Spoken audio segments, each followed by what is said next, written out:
প্রিয় দর্শক, স্বাগত জানাচ্ছি সারাদিনের সংবাদে প্রতিদিনের আয়োজন রাত 11টার শীর্ষ সংবাদে। সারা বিশ্বের গুরুত্বপূর্ণ সব সংবাদের শিরোনাম জেনে নিন শুরুতেই।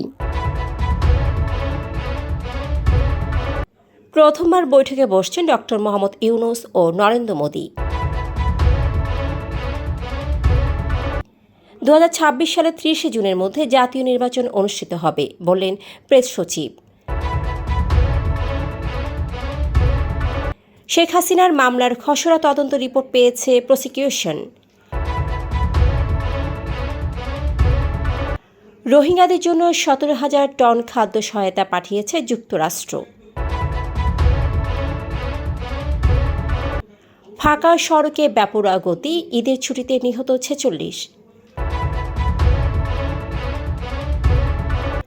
যুক্তরাজ্যে একসঙ্গে দেখা গেল পলাতক 4 সাবেক মন্ত্রীকে। ঈদ মিছিলে মূর্তি কারা আনল, সকলকে ধর্ম অবমাননার দায়ে আইনের আওতায় আনা হবে।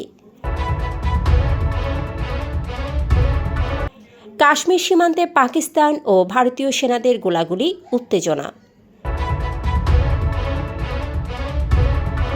লোহিত সাগরে মার্কিন রণতরীতে একের পর এক হামলা। লিবিয়ায় অপহরণের শিকার 23 বাংলাদেশি উদ্ধার। প্রিয় দর্শক, এবারে জেনে নিন বিস্তারিত। ফ্যাশন ব্র্যান্ড মানে আর্ট। থাইল্যান্ডের ব্যাংককে অনুষ্ঠিত বিমস্টেক শীর্ষ সম্মেলনের ফাঁকে বাংলাদেশের অন্তর্বর্তী সরকারের প্রধান উপদেষ্টা ডক্টর মোহাম্মদ ইউনূস ও ভারতের প্রধানমন্ত্রী নরেন্দ্র মোদি বৈঠকে বসবেন। এটি বাংলাদেশের রাজনৈতিক পরিবর্তনের পর দুই প্রতিবেশী দেশের সরকার প্রধানের প্রথম বৈঠক হবে। ঢাকা দিল্লিকে চিঠি পাঠিয়ে বৈঠকের ইচ্ছার কথা জানালে বুধবার সম্মতির বিষয়টি আনুষ্ঠানিকভাবে জানানো হয়। 4 এপ্রিল ব্যাংককে এই বৈঠক হবে, তবে বৈঠকের ফরম্যাট ও সময় সম্পর্কিত বিস্তারিত এখনও জানা যায়নি। বর্তমান সরকার সুসংগঠিত ও স্থিতিশীল অবস্থানে রয়েছে বলে মন্তব্য করেছেন অন্তর্বর্তী সরকারের প্রধান উপদেষ্টা অধ্যাপক ডক্টর মোহাম্মদ ইউনূসের প্রেস সচিব শফিকুল আলম। তিনি জানিয়েছেন, 2026 সালের 30 জুনের মধ্যে জাতীয় নির্বাচন অনুষ্ঠিত হবে। পবিত্র ঈদ উল ফিতর উপলক্ষে একটি বেসরকারি টেলিভিশনের ঈদ অনুষ্ঠানে এসব কথা বলেন তিনি। সেখানে তিনি বলেন, আইন শৃঙ্খলা পরিস্থিতির উন্নতি হচ্ছে এবং অর্থনৈতিক ও রাজনৈতিক স্থিতিশীলতা বজায় রয়েছে। আন্তর্জাতিক অপরাধ ট্রাইব্যুনালের চিফ প্রসিকিউটর তাজুল ইসলাম জানিয়েছেন, শেখ হাসিনার বিরুদ্ধে দায়ের করা মামলার খসড়া তদন্ত রিপোর্ট হাতে পাওয়া গেছে। প্রতিবেদনে একাধিক অপরাধের প্রমাণ মিলেছে এবং চূড়ান্ত তালিকা পাওয়ার পর পরবর্তী ব্যবস্থা নেওয়া হবে। ফরমাল চার্জ গঠনের প্রক্রিয়া শুরু হয়েছে।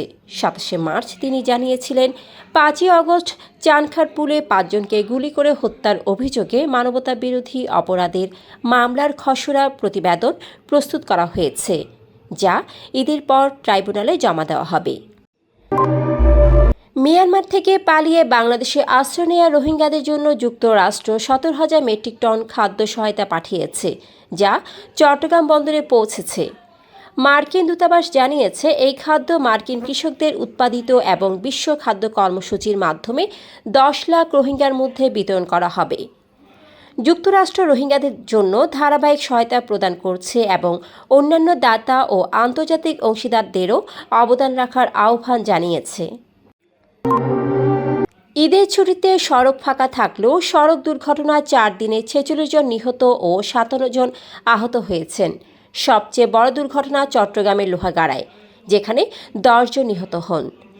2 এপ্রিল যাত্রীবাহী পরিবহন ও মাইক্রোবাসের সংঘর্ষে 10 জন নিহত হন।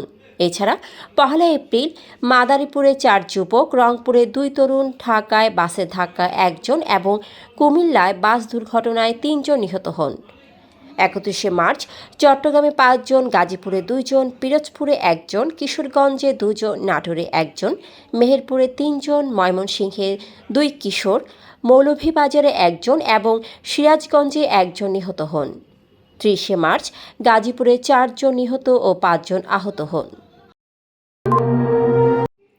আওয়ামী লীগের দাপুটে নেতাকর্মীদের এবারে ঈদ দেশের বাইরে নিরানন্দে কাটছে। গত বছরের 5ই আগস্ট রাজনৈতিক পট পরিবর্তনে দলটির শীর্ষস্থানীয় নেতারা পলাতক।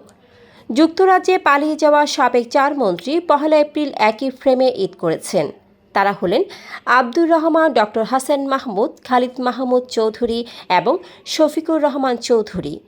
যুক্তরাজ্য আওয়ামী লীগের সভাপতি সুলতান মাহমুদ শরীফ কিছুদিন ধরে হাসপাতালে চিকিৎসা নিচ্ছেন এবং তাকে দেখতে গিয়েছিলেন সাবেক মন্ত্রীরা। ঢাকা উত্তর সিটি কর্পোরেশনের উদ্যোগে আয়োজিত মুঘল আমলের ঐতিহ্য অনুসরণ করে ঈদ আনন্দ মিছিল অনুষ্ঠিত হয়েছে। তবে এই মিছিলে মূর্তির উপস্থিতি নিয়ে প্রশ্ন তুলেছেন ধর্মোপদেষ্টা ডক্টর আফম খালিদ হোসেন। সোমবার বিকেলে সামাজিক যোগাযোগ মাধ্যম ফেসবুকে দেওয়া এক পোস্টে তিনি লেখেন, ঈদ মিছিলে মূর্তি কারা আনলো, কারা বৈধতা দিল, সকলকে ধর্ম অবমাননার দায়ে আইনের আওতায় আনা হবে ইনশাআল্লাহ। জম্মু ও কাশ্মীরের পুঞ্চ সীমান্তে ভারতীয় ও পাকিস্তানি সেনাদের মধ্যে গোলাগুলি হয়েছে। ভারতীয় সেনাবাহিনী দাবি করেছে 1 এপ্রিল পাকিস্তান প্রথমে নিয়ন্ত্রণ রেখা লঙ্ঘন করে হামলা চালায়, যার জবাবে ভারতীয় বাহিনী সংযত প্রতিক্রিয়া দেখায়। এনডিটিভি জানিয়েছে, পুঞ্চ জেলার কৃষ্ণাঘাটি সেক্টরে পাকিস্তানি বাহিনীর অনুপ্রবেশের সময় একটি মাইন বিস্ফোরিত হয় এবং এরপর বিনা উস্কানিতে গুলি চালানো হয়। ভারতীয় সেনারা পরিস্থিতি নিয়ন্ত্রণে রেখে সর্বোচ্চ সতর্কতা বজায় রেখেছে। এই ঘটনায় কোনো হতাহতের খবর পাওয়া যায়নি এবং দুই দেশের সামরিক বোঝাপড়া মেনে শান্তি বজায় রাখার আহ্বান জানানো হয়েছে। লোহিত সাগরে মার্কিন বিমানবাহী রণতরী ইউএসএস হ্যারি ট্রুম্যানকে লক্ষ্য করে অন্তত 3বার হামলা হয়েছে দাবি করেছে ইয়েমেনের হুতি বিদ্রোহীরা। তাদের সামরিক মুখপাত্র ইয়াহিয়া সারিয়া জানিয়েছেন, ক্ষেপণাস্ত্র ও ড্রোন ব্যবহার করে এই হামলা চালানো হয়। তিনি বলেন, আমাদের হামলা কার্যক্রম গাজার বিরুদ্ধে ইসরায়েলি যুদ্ধ বন্ধ না হওয়া পর্যন্ত চলবে। এছাড়া মঙ্গলবার ইয়েমেনের হুদাইদাহ মানসুরিয়া জেলায় যুক্তরাষ্ট্র একটি পানি প্রকল্পে বিমান হামলা চালায়, যাতে 3 জন নিহত এবং প্রকল্পের ভবন ক্ষতিগ্রস্ত হয়। তবে মার্কিন নৌবাহিনী এখন পর্যন্ত ইউএসএস হ্যারি ট্রুম্যানের হামলার বিষয়ে কোনো মন্তব্য করেনি। লিবিয়ার মিসরাতা সিকিউরিটি ডিরেক্টরেটের সিআইডি 23 বাংলাদেশি অপহৃতকে উদ্ধার করেছে। মিসরাতার আল গিরান থানায় করা অভিযোগের ভিত্তিতে সিআইডি অপহরণকারী চক্রের অবস্থান চিহ্নিত করে অভিযান চালায়। এই ঘটনায় জড়িত 2 অপহরণকারীকে গ্রেপ্তার করা হয়েছে। উদ্ধার হওয়া বাংলাদেশিদের আইনি প্রক্রিয়ার জন্য আল গিরান থানায় হস্তান্তর করা হয়েছে। দর্শক, এতক্ষণ আমাদের সাথে থাকার জন্য ধন্যবাদ। প্রতি মুহূর্তে দেশ বিদেশের গুরুত্বপূর্ণ সব সংবাদ জানতে ভিজিট করুন www.সারাদিনেরসংবাদ.com ও চোখ রাখুন সারাদিনের সংবাদের অফিসিয়াল ফেসবুক পেজে।